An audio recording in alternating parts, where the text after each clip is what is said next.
கர்த்தருக்கு ஸ்தோத்திரம். சங்கீதம் 85. கர்த்தாவே, உமது தேசத்தின் மேல் பிரியம் வைத்து யாக்கோபின் சிறையிருப்பை திருப்பினீர்.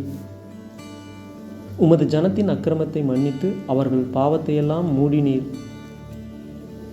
உமது உக்கிரத்தையெல்லாம் அடக்கிக் கொண்டு உமது கோபத்தின் எரிச்சலை விட்டு திரும்பினீர்.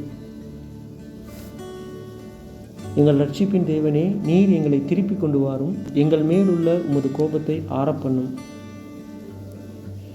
என்றைக்கும் எங்கள் மேல் கோபமாய் இருப்பீரோ? தலைமுறை தலைமுறையாக உமது கோபத்தை நீடித்திருக்க பண்ணுவீரோ? உமது ஜனங்கள் உம்மில் மகிழ்ந்திருக்கும்படி நீர் எங்களை திரும்ப உயிர்ப்பிக்க மாட்டீரோ? கர்த்தாவே, உமது கிருபையை எங்களுக்கு காண்பித்து உமது ரட்சிப்பை எங்களுக்கு அருளிச் செய்யும்.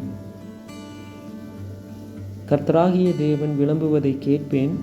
அவர் தம்முடைய ஜனங்களுக்கும் தம்முடைய பரிசுத்தவான்களுக்கும் சமாதானம் கூறுவார். அவர்களோ மதிகேட்டுக்கு திரும்பாதிருப்பார்களாக. நம்முடைய தேசத்தில் மகிமை வாசமாய் இருக்கும்படி அவருடைய ரட்சிப்பு அவருக்கு பயந்தவர்களுக்கு சமீபமாய் இருக்கிறது. கிருபையும் சத்தியமும் ஒன்றையொன்று சந்திக்கும், நீதியும் சமாதானமும் ஒன்றையொன்று முத்தஞ்செய்யும்.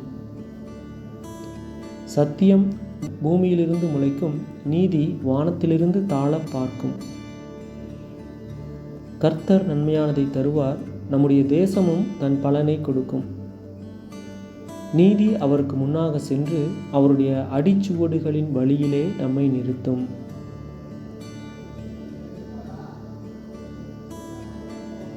ஆமென்.